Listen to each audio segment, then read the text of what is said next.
So we're live. We're not live, but we're rolling. We're rolling. All Good. right. Yeah. Full disclosure. I'm just going to tell you. And you don't drink, you said. No, I don't. Yeah. Yeah. That's really nice. I went next door. I saw my friend Dallas. I am 3. It's okay. I've had a few to drink already. Mm-hmm. A couple shots, 3 drinks, but I'm okay. So I'm good. You're good. Yeah, and I'm not gonna stop. So, but it's good. Colin, Mm-hmm. you are leaving soon. I am. You're almost done with school. You're Mhm. about to graduate. Mm-hmm. I wanted to sit down and talk to you because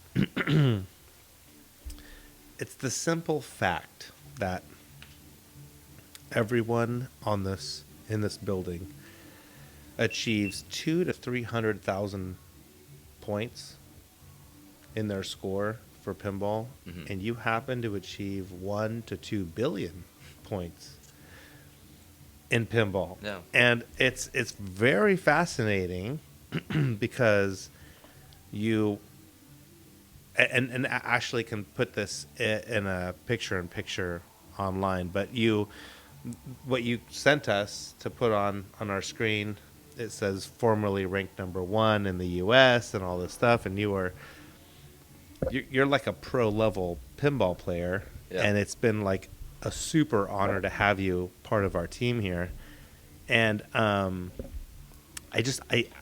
I find it fascinating that you're able to do what you do, Mm-hmm. because there's such a huge margin, a huge gap between you and everyone else. Yeah. Yeah. And everyone else are like seriously great pinball players. They're like really, really good, and they're solid players, and they're amazing. But it's, you're in the billion Mm-hmm. area, which is really interesting. So I want to know from the beginning. It always has to go to the beginning, because Right. I want to know how the development occurred when you started pinball. Now, you are from Oregon. Mm-hmm. Born in Oregon? Born in Vancouver, Washington, technically, but raised in Portland. Yeah. Oh, okay. Yeah. Born here. Hold that mic more, or maybe like you can unscrew this and you can make it taller. And maybe like reposition the mic.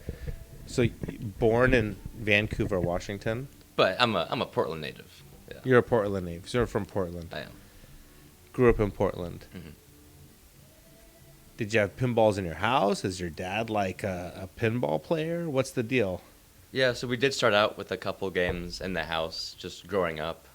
But then my dad was very into it, and he did take me to some of the local arcades in Portland. The biggest one being Ground Control. I think even a few guys here know about it. I know about it. Yeah, it's a great venue. It's still around.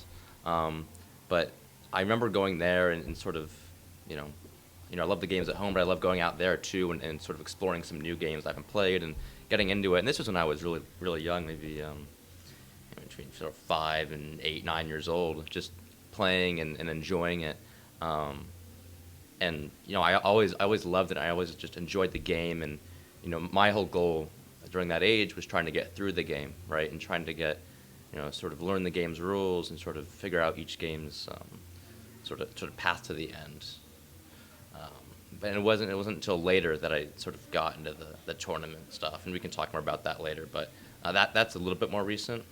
But I'm for our tournaments, I'm more of a it's crazy. I am more of a veteran player. I've been playing in tournaments for about 10 years now. It's crazy. To Really? think about. Yeah. It's crazy, yeah. Yeah. Like, you're going to find that happen in your life. Like, you're going to look back and be like, I can't believe it's been 20 years. Oh, my God. So you've been playing tournaments for 10 years, and you grew up doing this. Mm-hmm. So 10 years ago, so in Portland you were playing tournaments. That's when you were ranked? Yeah, so my first tournament, I think, was in maybe 2013, 2014. Okay. And I was like 11 or 12 at the time. And I remember it was a place called C-Bar, which is a great venue in Portland, one of the best locations there. And I didn't really know it at the time, but it was one of the biggest events in the country. Just that tournament happened to be my first tournament, and all these great players who I didn't know at the time who they were flew in for it. It was a circuit event, and so there were sort of 20 circuit events around the country. This happened to be one of them. I had no idea, right? I was just there, and there's like 7 or 8 rounds of like qualifying, playing every person. And I ended up being the second highest qualifier, beating out multiple world champions, multiple, number 1 ranked players. And I kind of phased out in the finals, but a lot of their local guys in Portland sort of maybe they didn't recognize who I was, but they saw me and was like, wow, we've never seen you before, right? Like, who are you? And they were very encouraging, right? Because it's mostly, at least in Portland now, still it's mostly adults, right? It's mostly guys in their late 20s to 40s, 50s, right? Even now, I'm still one of the youngest guys there, and that's primarily because in Portland and a lot of other areas, pinballs are primarily in bars or barcades where you have to be at least 21 to play, and so my opportunities to play in tournaments really didn't come into full fruition until a lot later. But there's still a lot of great venues that were, hey, open till 10, open till midnight, whatever, for minors that I could play in. And so I still ended up playing, tons of tournaments a year, but now, I'm 22 now, and so just a year ago, I couldn't have played. I couldn't have walked into the local bar and played a tournament, right? Which is crazy to me. Still, I think that with all the success I've had. But no, that first tournament in C-Bar is called the Cascadia Cup, and that kind of, knowing how well I did in that event, and knowing that I could compete with those guys, even though I didn't know I could do that. My first tournament, I had no idea what I was doing.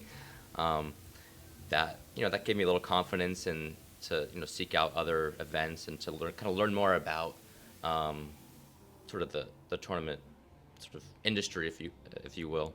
And so I got my interest initially from that event. Yeah.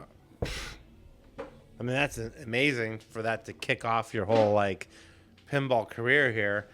They didn't know who you were because you were young and I was young. Yeah, I was like 12 years old. Yeah. You were 12, right? Yeah. So they don't know.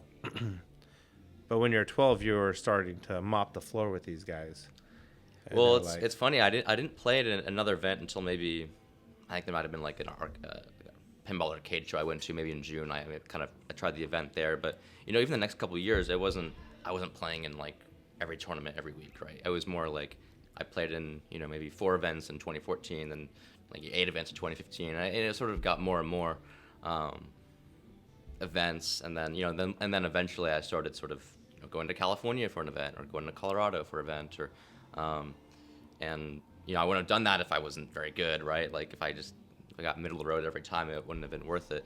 But because I was doing so well at these events, it was worthwhile. It was worth doing to continue to go to them.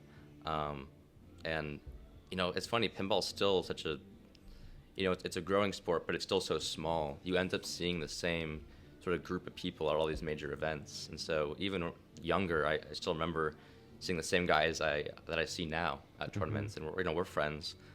We like seeing each other. So it's interesting that it's one of those sort of sport hobbies that it's a small community where you recognize a lot of people as you go, and sort of build good relationships with people too. And that's part of the reason I enjoyed it, was because I met a lot of great people through my years. Yeah, I mean, it's amazing.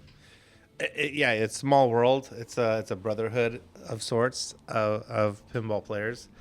I often get asked by people that come in here, "Who's Cole? COL, right? Because that's your initial name that you put." And I'm like, "Oh yeah, he's there on the board. There he is, right there with his description of who he is, because you're on the TV." Yeah. And they're like, "Oh, cool. I haven't seen him." I was like, "Yeah, he's he's still in college. Right, yeah. And they're like, he's still in college. I'm like, yeah, he's actually younger. And he did a lot of playing when he was younger, and he's still in college, and he graduates soon. And they're blown away because they think that you're some like 40, 50-year-old guy that's been playing his whole life. Right. Well, it's funny to hear you say that people are interested in saying, like, people see the high scores and stuff and kind of are curious who that is, right? Yeah. That's interesting to me, right? Yeah, well, I mean, I don't know if you know, but we have people that come from all over the state to come here and play because of pin maps and because we're competitive arcade, and we host the tournaments every last Wednesday of the month. Mm-hmm. And it's kind of I didn't think of it as like a big deal, but to others it's actually a big deal. So we have people that are actually driving down to play here just for fun and check it out. And so I'm meeting people from all over the place, and they ask about you and who this guy is because they see your scores on our pin machines. Yeah. And like I said earlier, you have like 300,000 and then you have like 2 billion. Mm-hmm. Like the gap is vast. Yeah. So yeah, it creates more questions than anything from these guys. Yeah. These guys are into it. So, okay. So then you go fast forward, right? I mean, you're doing the pinball thing for a while. Mm-hmm. You go through high school. You're still playing pin. Mm-hmm. When do you become ranked first in the U.S.? Yeah, I believe I was ranked first in the U.S. I ended up winning. It was crazy. Right before the COVID lockdown in 2020, which was, I think, the middle of March, right? You weren't in college yet? No, so this was my senior year of high school. Okay. So I had just recently in January won my second Oregon State Championship, which qualified me for the National and North American Pinball Championship in Denver, and that was early March. And so, first week of March, I think it was maybe on a Wednesday, went out and then I ended up winning the national championship on the next day, on the Thursday. It actually went till Friday. It didn't get done until about 3 a.m. I was playing an excellent player, Jason Zoller from New Jersey, who's, I think, ranked number 1 now. And so that gave me the national title and the North American title. But the way the ranking system works, it didn't just move me up to number 1 in the U.S. It gave me ranking points to move up. But because that was one of the last tournaments, and because everything shut down, basically a week after that, I think it was the middle of summer, maybe July or something. The way the ranking points work is, every year that has passed on an event, like you lose points on that event. So you can't just win 5 tournaments and like have those tournaments be there forever. They decay. And so because I did really well in the beginning of 2020, toward the tail end of 2019, I had all these fresh points that I've accumulated, and that, for about a month, I was, ranked number 1 in the U.S. and I think number 2 overall. Although my ranking says 3rd is my highest ranking, but I'm pretty sure that's they like refresh that every month. But I took a screenshot, so I have some proof of that. But where do you look at the ranking at? So it's called IFPA Pinball. Oh, yeah, it's called IFPA. International Silver Pinball Association. That's sort of the official rankings page for everything. And they don't just have rankings; they have they have a Hall of Fame, which basically you just get in if you win a major championship or the national championship or world championship, whatever. Yeah, it's a great page, and it's I'm glad that they show their numbers every year and how many people sign up, and it's incredible the growth they've seen. They have a Hall of Fame. Yeah, I think it's not like a basketball or baseball Hall of Fame. It's for at the end of your career you get in. It's more of a hey, you won a major event, you get in the Hall of Fame kind of thing. Or you're the number 1 ranked player at the end of the year, you get in the Hall of Fame. Are you in the Hall of Fame? I think I'm in the Hall of Fame. I'm pretty sure. I think so. I may have to check. We're going to have to check that to see if you're in the Hall of Fame. I think so. You might be a Hall of Famer. I'd be a Hall of Famer. Yeah, I think because I won I think I won the North American Championship, and I think I think that's part of the Hall of Fame. So yeah, I'm a Hall of Famer, which is great. But like my whole goal, and I've been very close. I've gotten second twice, but my goal is to win the World Championship. Okay. This is, Oh, there you are. You're in the Portland Tribune, and there's your picture right here. Yeah, yeah. but is that the Hall of Fame? I think It's just like an article, I guess. So. Portland Colin Urban Hall of Fame. A Hall of Fame will have a list of people who are in the Hall of Fame. Yeah, I think right? you have to go to the IFPA pinball page to check that out. I don't think just searching my name with it is in there. But. I feel like you living here, this is like your home. This is your ground control. Mm-hmm. For slow. And I hope that you would allow us to have the opportunity to sponsor you, so you can represent us if you decide to go for, the World Cup of pinball. Right. Because I really I like you a lot. I think everyone here loves you, and I feel like they look at you like someone to chase and aspire to. Mm-hmm. And there's a lot of respect to that, especially your age. I mean, you're like the Michael Jordan of freaking pinball.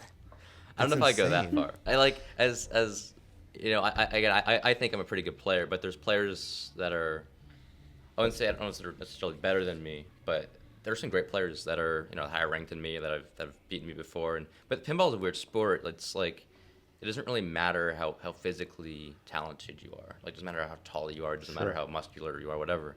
Some of that maybe helps, sure, but it's you can really be any age, whatever, and like you can play at the highest level, right? Like, you have the opportunity, right? It's not as restrictive as other sports. I can't go play in professional basketball, right? You know what I mean? Like, I can't go play this, but there's other things I could try to get into, and pinball just happened to be the thing I gravitated towards. Everyone has their thing. Yeah.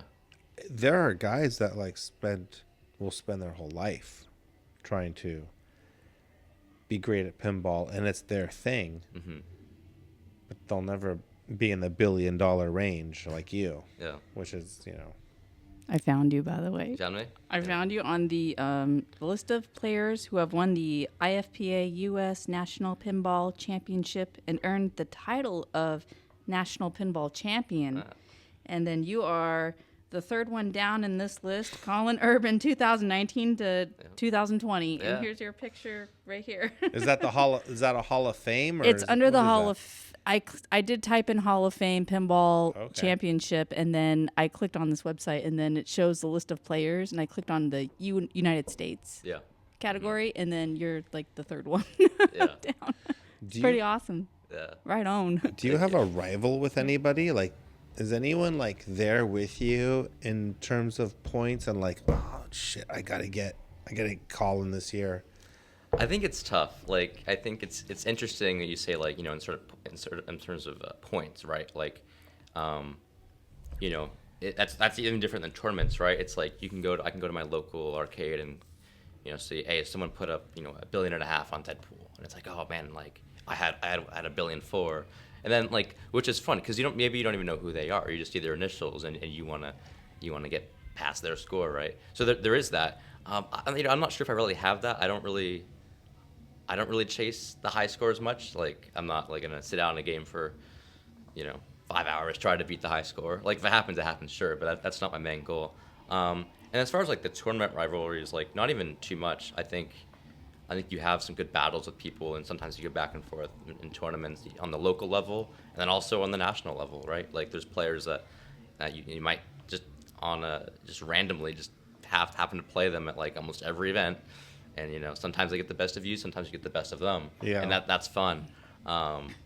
There's definitely a number of players that I've run into multiple times, and it is been back and forth, right? Tiebreakers or only two of us can advance in the next round out of 4 players, and it's a tight battle between us to get through. And so there is some of that, and then also again at the local level, there's some of that too, where Portland has some great players, and it's not all of them necessarily have the means to travel and play in events around the country. And I'm fortunate that I've been able to do that.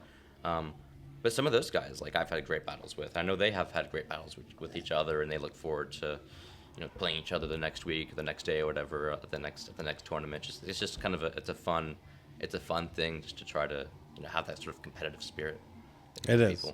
It is. But tournament play is different than playing by yourself in your zone, racking up those points. Yeah. Yeah. It's different. It is. Well, it's weird too because even in a tournament when you're playing with other people, the other players can't necessarily influence your game, right? You're still playing, right? Full game, every ball's individual, right? Like, but the thing that does change is maybe their scoring or their strategy sort of influences you. If they put up a crazy good score, you can't just go play the super safe way to play the game, the super safe, maybe boring strategy where you keep hitting some very low scoring shot all day. You might have to be riskier. You might have to, go for a much riskier strategy because they did and they pulled it off. So that's what changes in tournament play, is the strategy changes. That's right. But if you're playing by yourself, it's like you're right. You are more in the zone, and you can kind of explore different ways to play the game too. And at least with all the new modern games, all the code has gotten so interesting and so complex that you have to explore different strategies to play the game. That's another reason I love pinball, is because every game is so different. Every game is a different rule set, and so like not only do you have to figure out the shot layout of the game and figure out how to play it, you have to know the rules and you have to figure out best strategies to maybe get through the end, best strategies to do this, do that, whatever. And so that's and I enjoy that. I think that's something that sets me apart too. It's not just some of the physical skills that I have, but you understanding the game, all the components of how to earn the highest scores possible by doing the different things you need to do. Earn the highest scores, or some of the most efficient ways to play the game, or ways like in tournament play, especially when the games are set up much harder, where when the ball's out of control, the outline posts and the flippers, or it's sometimes if they put smaller flippers on the game where it's a lot easier to drain. Getting out of control is your biggest worry, and so your whole goal is to hit safe stuff. And so it's like, hey, can I hit only safe shots and get a good score? And so there's interesting ways to think about that. I think that's really fascinating. That is interesting. Yeah, I remember when Wizard of Oz was my first arcade game that I played, and there was games within the game, multiple games in the game, and understanding I was like, whoa, this is gets deep. Yeah, pinball can get super deep. I was tripping out on that. So kind of similar to what you're saying, but these games probably aren't as well. I mean, we have new games here, so they probably are as they are. Well, that's detailed. The thing. A lot of the new Sterns you see with LCDs, there's a lot in those games, right? Those are some of the deepest games. Then you go back to some of the '90s games, or the dot matrix era games, and there's a lot more stuff happening under the glass, right? There's a lot more focus on how do we draw in the player with different mechanical toys, and and how do they have a great 2 to 3 minute experience with the game. Versus now, I feel like companies are pushing out games where more stuff is on the screen, right? There's more assets on the screen, and there's more depth in the game now, because players have gotten better, and there's also players, they're not just there to go play out the game for 3 to 4 minutes. Some are, sure, and there should be stuff within just under the glass to draw them in, but a lot of players now want to maybe play a game for 20 and 30 minutes and see how far they can get, and try to get as many different things going as they can, and really explore the theme and explore what the game has to offer. And so it's interesting how it's changed. But yeah, every new game release, it's like you have to figure out the game before the next tournament you play it at or whatever, so you have some idea what you're doing. and I find that fun playing a game for the first time and just figuring out on my own like what I like. Do you go online and look YouTube like what people have like figured out already, so then you can kind of put that in my bag, then I'll do all that stuff, and I'll try and figure out beyond. Sometimes, yeah. I think I definitely grasp a game better once I've played it. Mm-hmm. Like, I can read the rule sheet of a game and get a somewhat of an idea what I'm doing. But once I play it, then I'll go back and see, oh, this is what this is doing. Oh, this is what this does. Yeah. But the tricky thing with all these new Stern games is they update the code, which is great, which I love, and it's like there's more more ways to play, more strategy, more things in it. But then it's like, oh, you gotta like kind of dig through the code README and figure out, hey, like, is there something I could use? Is there something, hey, if I play this mode now, it's worth a lot more points, so maybe I should focus on that. And so, but that's way after the game's been out and you've played the game a bunch. But I think the initial release of a game and the first couple times you play it are the most interesting for me, because then that also, it's not just the rules and like sort of the layout of the game that's important to me. I'm also drawn into the theme, and like tournament play is great, but I also want to have fun, right? Like I want to go out and play a game and have these games have great moments and just have a fun experience with these games, which some do great and some not so much, right? Right. And so that's the whole another interesting aspect of it, right? Is like, can a game draw you into a theme? I think because like can it create a world under glass for you or a world on the screen? I think that's something I also really love to see. You get immersed. I do. Depending on the theme, right? Sometimes if I don't really care about the theme, it's like whatever, right? Yeah. But if it's a theme I really like, or the music's really good, or it's got really good call outs, like that's awesome, right? That's so much more fun to enjoy the game that way. Yeah. You had said that, we were talking like further back, and I was like, what's your favorite game that we have? And you had said Walking Dead. Mm-hmm. Is that your favorite game still? I think it's tough. I'm not really sure if I even have a favorite. I think on the little PowerPoint you have up, I have like Jurassic Park as my favorite, which I think that is definitely one of my favorites for sure. But it's tough, right? Like that game has the stuff I love, and but maybe it lacks parts in some areas versus a game that so it all depends, right? Like sometimes you can have a great game, but it's a really long playing game, and so it's really explore the game and get into it. You got to sit there for 30 minutes to an hour versus you can have a game that is shorter and there's less in it, and you only have to play for 5 to 10 minutes to get into it, and they can both be just as fun. I was just imagining you with adult money, and a lot of us with adult money buy like cars and shit that like we couldn't buy earlier, and I could just see you with like a warehouse full of freaking pins, and you're like, I got adult money now. This is what I'm doing. I mean, I don't know. Like I kind of used to think that way, but I understand that like it's important to buy the stuff that you need first of all, for sure. But it's like I mean, I don't know. Especially with all the locations around me in Portland, it's not really, there's not a need to get every game or whatever, right? I can drive 10 minutes and go play it, right? Yeah. But it is fun to have games in your house and something that you enjoy doing, right? Like it's like not only just for like, that's the whole thing I love about pinball is like I don't just play it for the tournaments or play it for just to get the high score. I enjoy it because it's a fun activity for me. It's a fun hobby to be in. Yeah. Okay.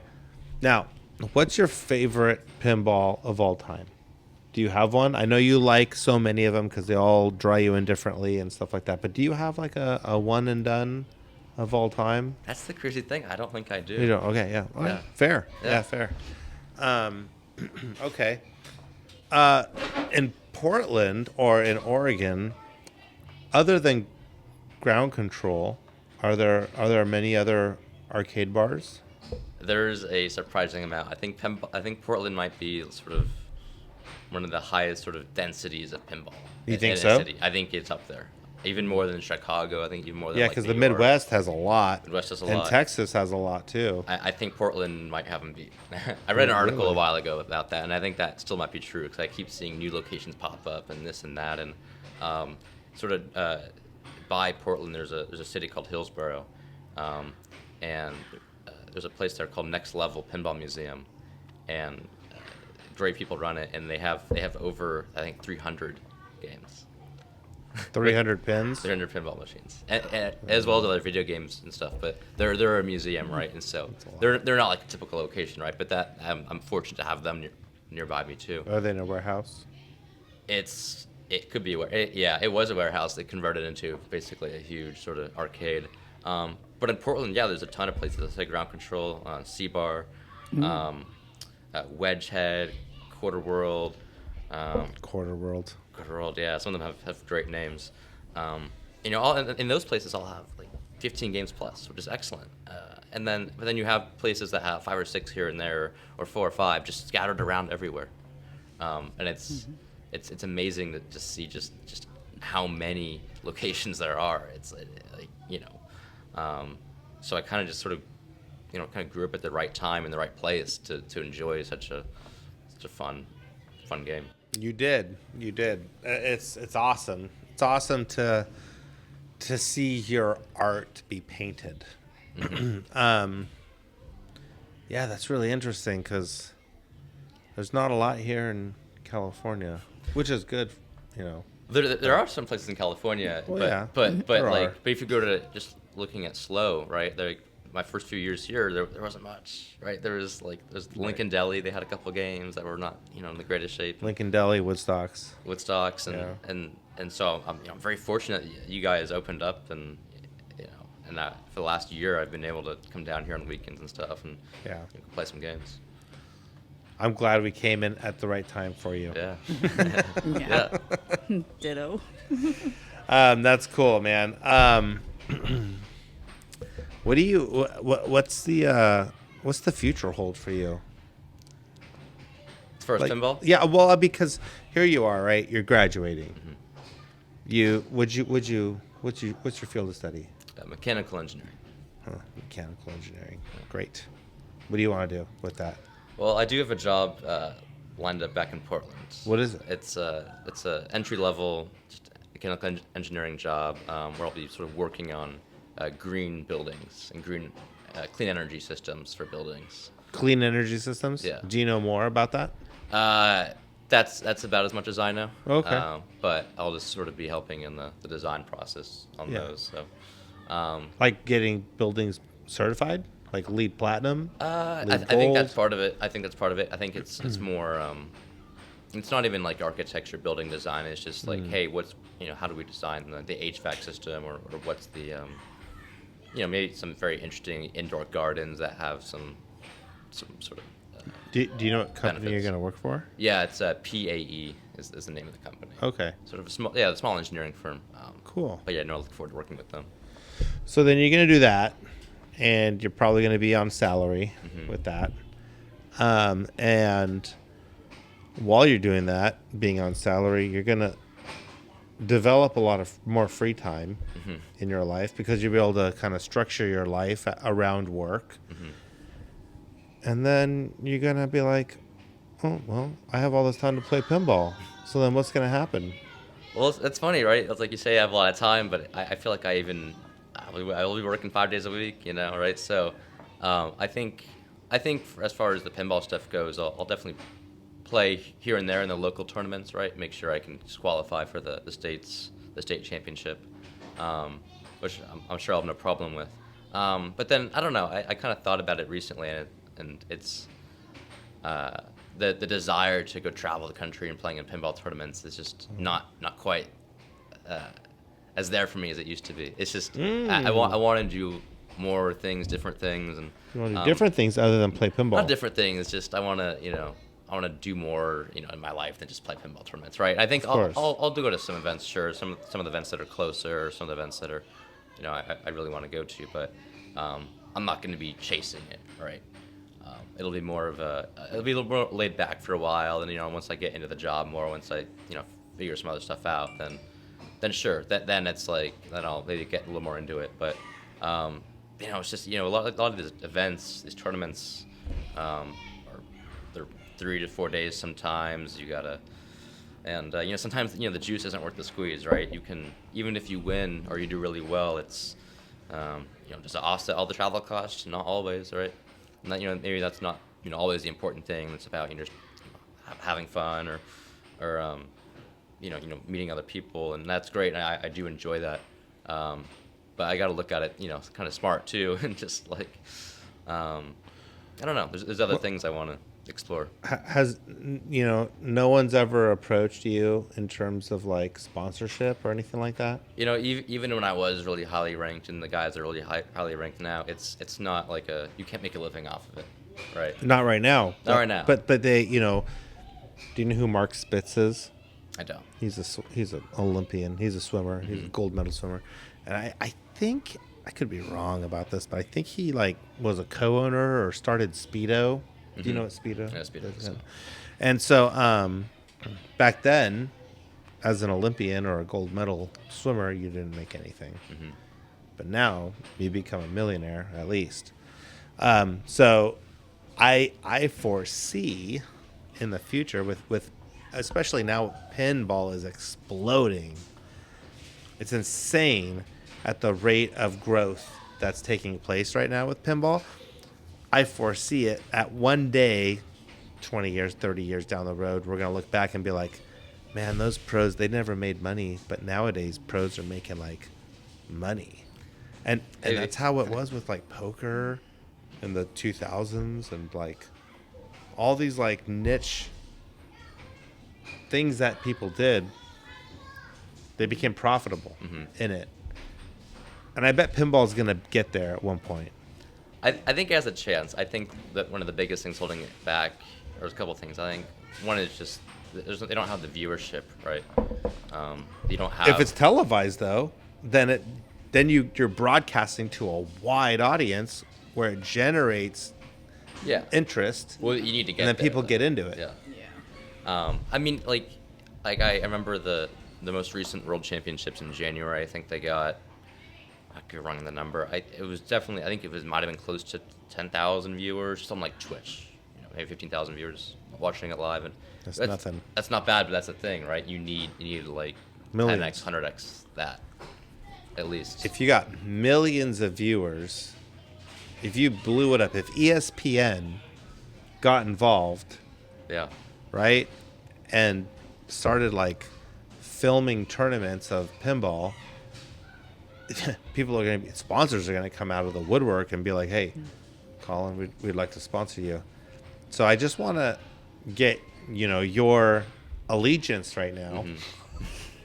Yeah, I need first right of refusal of sponsorship for you, because if that time comes, which it certainly could in our lifetime, you never know. I want you to be able to fly the BA Start colors and be like, I'm sorry, guys. I'm with BA Start, and then we take over the world. Yeah, I mean, if it happens, it happens. I don't know. I think I'm a little more skeptical on the whole thing sort of taking over. I think part of it is because you mentioned poker, but the problem is like everyone around the world, most people around the world know what poker is. They can go play poker. They can go buy a set of cards for $5 and go play. I think pinball is different, and it's. Majority of people either don't really know or care about it because it is such a niche thing. It's like it's in the arcade industry, and then it's not even on video games. It's on, pinball, right? And then you also need people that are, people who can only play it mostly on location, and so you need, a lot of good locations around people, which there are getting to for sure. I just think for people to get interested in it and interested on not just pinball, but interested on the competitive level of it is, I think that's really hard to get to. On the score, there's got to be like thousands of people that are ranking. In terms of on what, like just game leaderboards, yeah, kind of stuff. I think what's like IF. The IFPA, yeah. So the IFPA has probably got like thousands of people on there. The IFPA, so I think they've had. I looked at it recently. It's like 100-something thousand players that are ranked, and maybe. Is that global? That's global, and I think maybe 20% of those people are maybe current players that are still playing, right? Or that play more than one event a year, right? And so, but I mean, again, I talked about this earlier with like how you go to the same, different events around the country, but you see the same people. That's really how it is. Like you still see the same, 50 to 100 people, consistently at all the big tournaments. Which again, like you go to other sports, it's similar, right? There's gonna be the great players that will constantly play each other. I just think you need way more people, way more support from the general public to have take an interest in it for it to really take off. I think that's just really hard. I think it's great that more people that are into pinball will watch it, sure, but that you need more people. Like take someone off the street and be like, hey, do you want to go watch a pinball tournament for 10 hours on TV? Is that something you'd be interested in? And chances are no. They have tried some different kinds of formats for tournaments because a lot of people they watch pinball on TV, they don't know what they're looking at, they don't know what's happening. Yeah, go ahead. Well, I just feel like that's the same argument you could make for poker, but poker blew up. Yeah. Maybe poker. I think poker's more simple. You think it's simple? I think it's simpler than pinball. Really? You're looking at cards. With the psychology, with all the dynamics of poker? I think poker, too, helps in that people are betting, hundreds of thousands of dollars. There's very high stakes, right? We've never done that in pinball.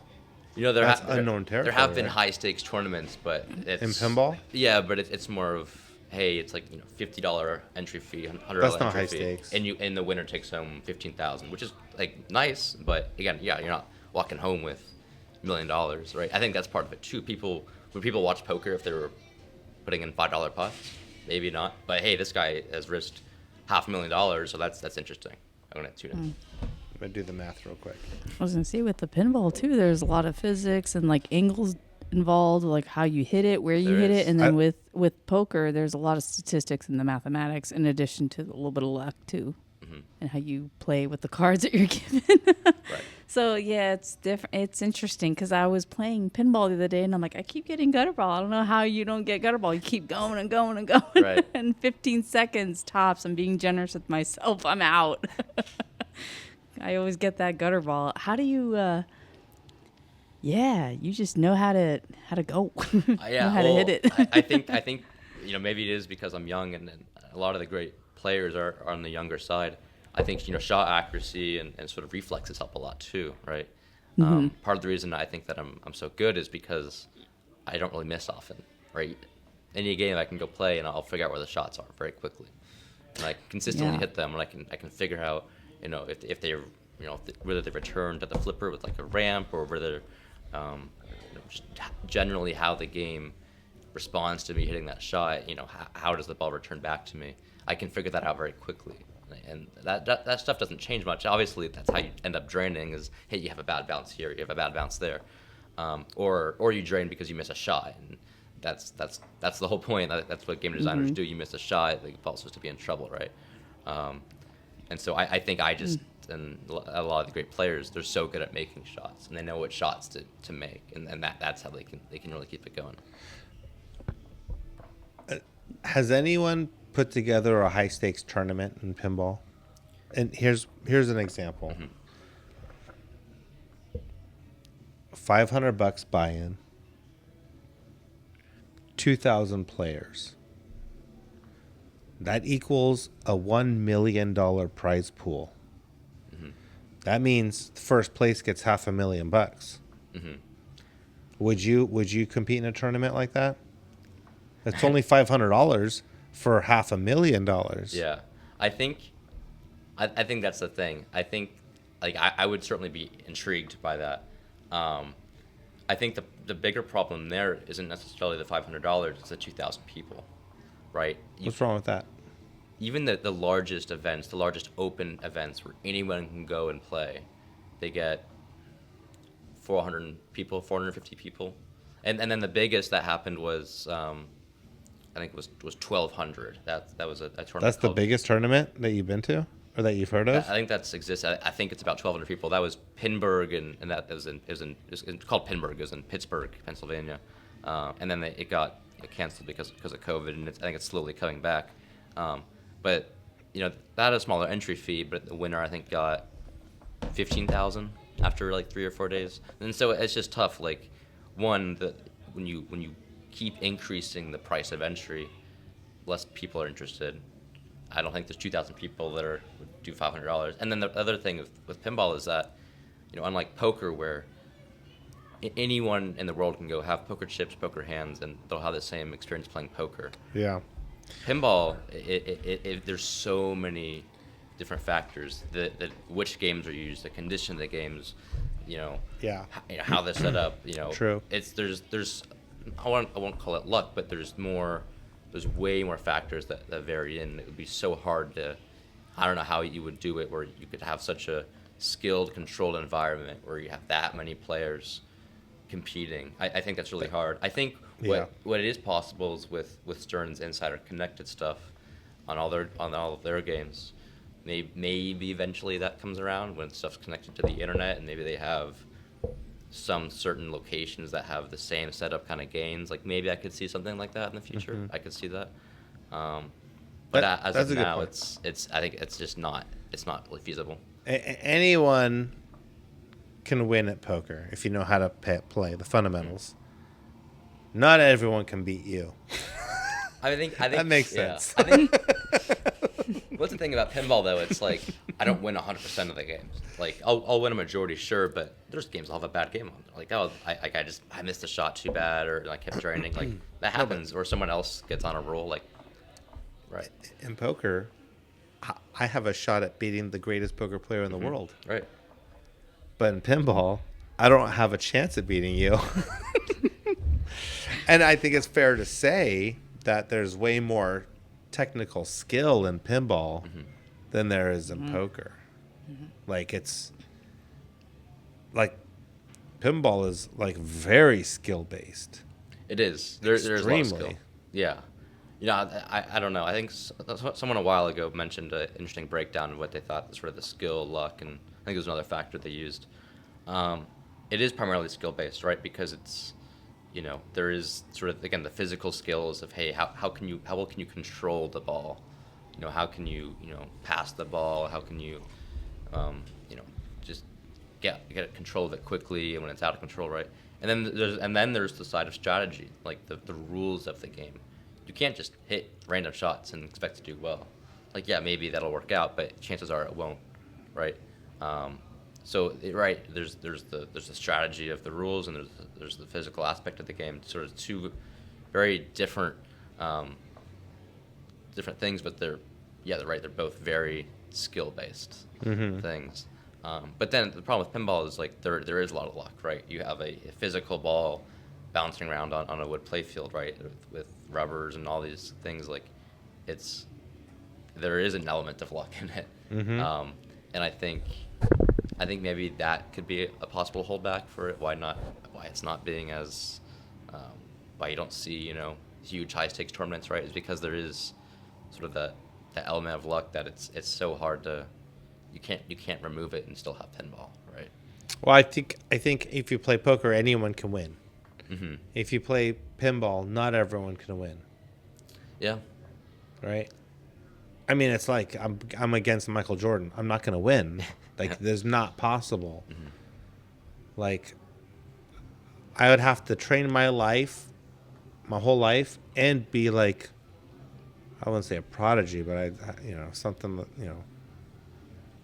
I have to be like Michael Phelps. Like, born for the sport, right, and also train my whole life and be like that elite level. I'm not going to beat Michael Phelps. I'm not going to beat Colin Urban. So I can see that perspective. I agree with that in the sense that it may not be, because the business mind is always working it with me, right? And I'm always like, oh, well, how can we make it big, and like where everyone can participate and put in money and have a huge prize pool. I think of it like that, and I use poker as like that, because poker did it. Yeah. But I think, I guess it's different. It's different than poker. It's more fun. It is. It is fun. It is more fun. It's insanely competitive. I mean, it's like the guys that play here are very competitive, you know, and they're all extremely good players. So it's kind of cool to see. It's cool to see the progression too, like Kevin, right? Kevin Harris. Mm-hmm. He's last I checked, he could be higher than this now, but he was at 900 million on Jaws because he's like essentially chasing you, you know, and you know, like 900 million's like nothing to like laugh at. That's a serious score. That's insane. And Jaws is a tough game. Like very narrow channels. Right. It's not easy to play. Which, by the way, have you gotten the third skill shot in Jaws? The third skill shot. I've gotten. You gotten the first one, right, with the buoy. I think I've gotten all three, but I do that like maybe one out of every 50 games I play on it. I don't know. I don't. I thought you were gonna say like 10. No. I was like, oh my god. No. Like when you show up, it's like shooting fish in a barrel, huh? No, I'm just kidding. That's very good. You know, the thing is, you know, with you, and I think that's great. You're very humble about it. But you have to be because of that gap. Yeah. Well, I also understand too. It's pinball, right? I'm not saying I'm the best wrestler in the world. I'm not some of the best boxer. Where there's all this a huge, just much larger thing. It's like like I'm not even the best pinball player in the world. I'm just a very good pinball player, and it's like to most people, it's like you see your best what, right? It's like what do you mean? What is that, right? And I think that's why you can't just take like a, you know, yeah, you have to be confident, sure, but you gotta like understand and be able to explain it to people too, right? Like it's, and I've always understood that. For you to take it easy though after this, I feel like is almost a disservice to the pinball community. I mean, you're so young. You really should be. You don't want to end up like Fast Eddie. You know who Fast Eddie is? I definitely heard of him. Yeah. He's not a real person. I mean, I've heard some stories. He's out there, I'm sure, in real life. But there's a movie called The Hustler with Paul Newman. I don't think I've seen it. No. Yeah, it's black and white. You probably haven't seen it, but it's a great movie. And years later, they made a sequel to it in color with Tom Cruise. Okay. And Tom Cruise was like, you know, Paul Newman was training Tom Cruise to like be this badass pool player, and he taught him how to be a hustler.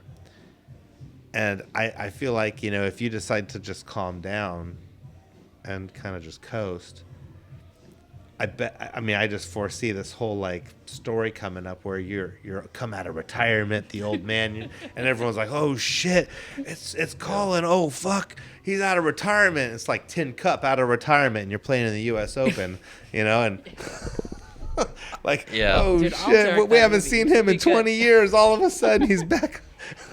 That's the thing, though. Like, I think like in 20 years, like, you know, who knows what the pinball situation will be? Who knows what? I don't, you know, I'm sure I'll still play, but like, I'm sure I'll be a lot better now than I will be in 20 years, right? I think, and that is true. I think you think you're the best now? You said. I think I'm very good now. Like maybe I could be better. Maybe I already peaked. I don't know. Right? Oh, you don't know. I don't know. I think I'm still very good, but you're so young. I don't know if I don't think you've peaked. But I think if you stick with it for the next 5 years, like hardcore, you'll hit your peak in the next 5 years or so. Yeah. No, I think like that's something I could do, but again, it's just like I don't know how I would do that with work and with life and whatnot when it's just not like work won't get in your way. Or I don't know. Who knows about that? But like I don't know. If you get married, that's when shit gets in your way. That's when everything gets muddy and you can't do what you want to do anymore. And then when you have your first kid, the whole world stops. And you're like, pin what? Yeah. What's pinball? Yeah. And then that's when you come back like Tin Cup out of retirement and people are like, oh shit, there's Colin. We haven't seen him in 20 years. I can't believe it. He's back. Yeah. That's if you have kids. Yeah. I think I'll definitely continue to play, and I do have to recognize that like between now and then, you know, the next 5-6 years, like, you know, that's my best opportunity to to sort of play well. But it's like, again, people have won the world championship in the 30s, 40s. Like, it's doable, sure. So it's the like world championship of pinball. yeah, or like just won the biggest tournaments, right? Like, it's not necessarily a young person's game, although like recently, like all the young kids that I know of or people guys that are in their between 15 and 20, whatever. Like, I feel like I'm kind of one of the older people in that group now.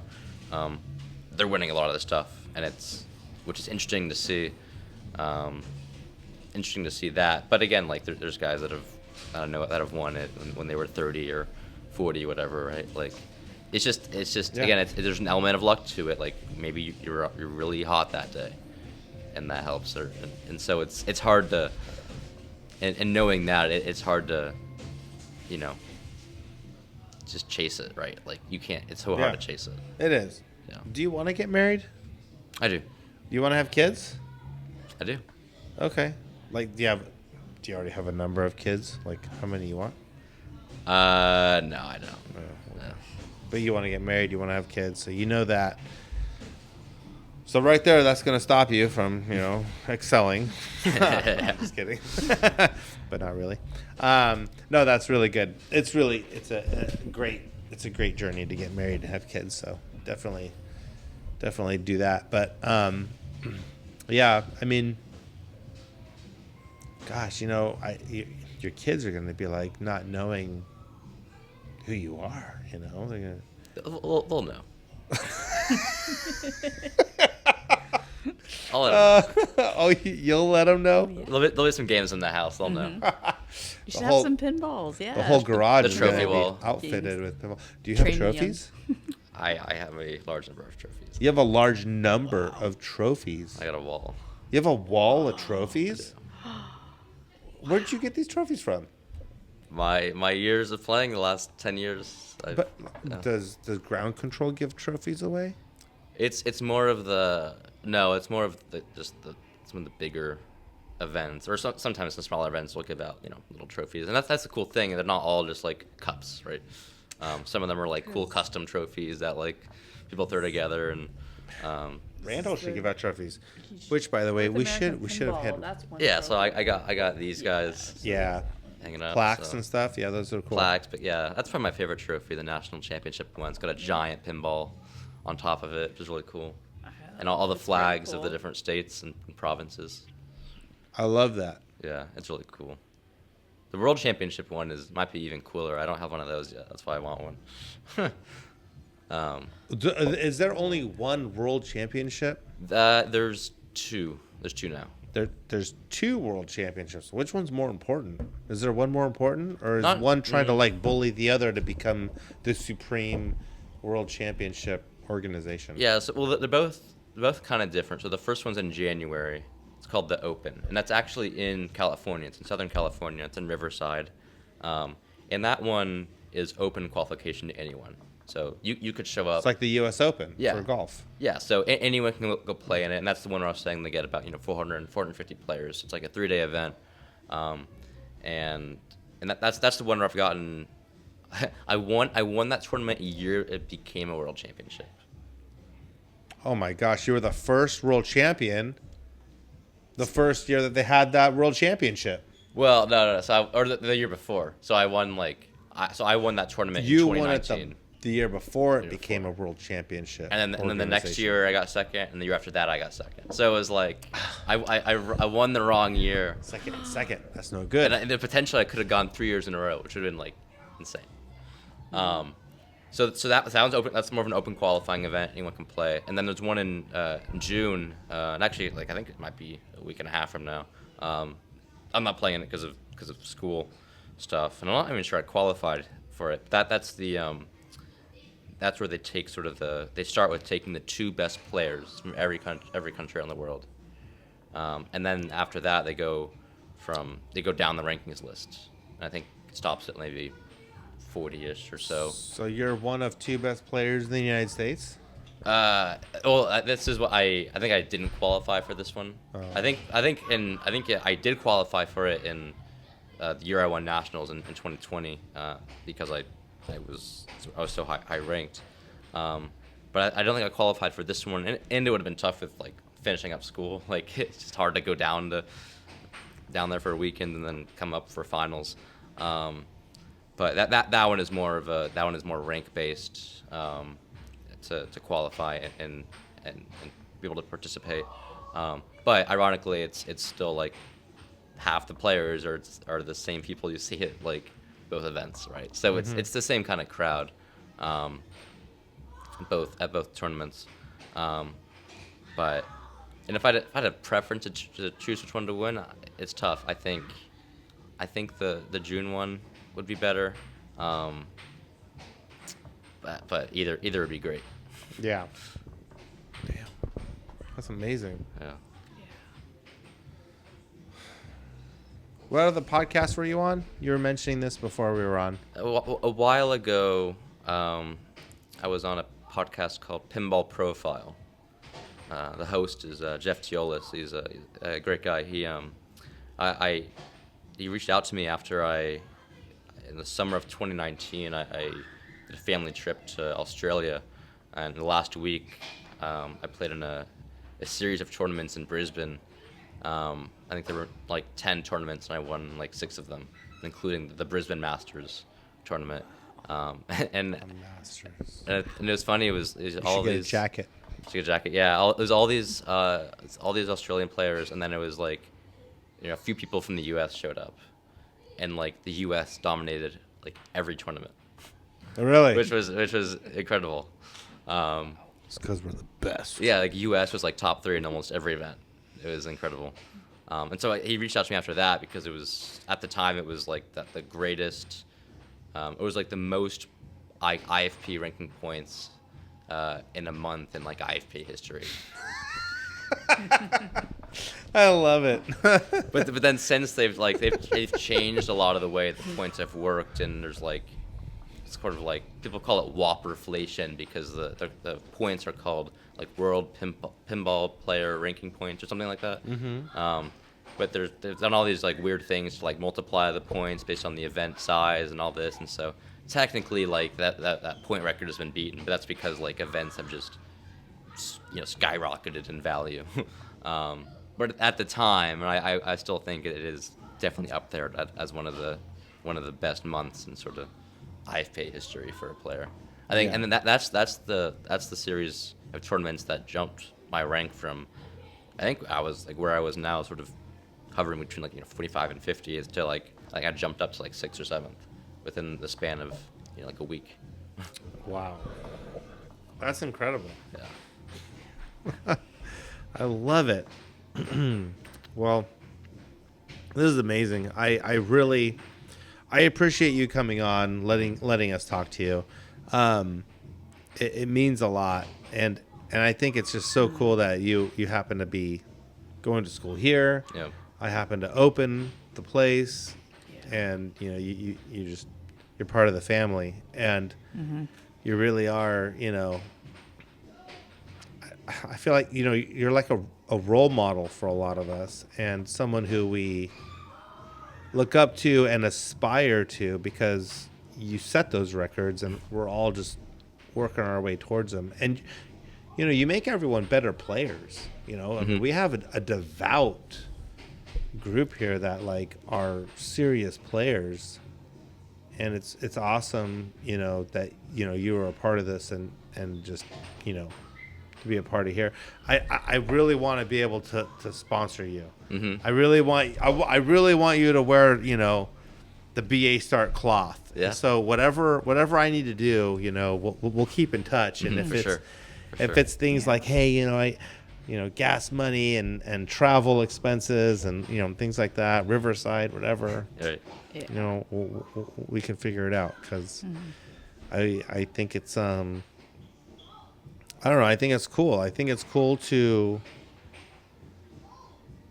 I mean, from like the business side, it's great to be represented, but I think it's important that players have an opportunity to also be supported.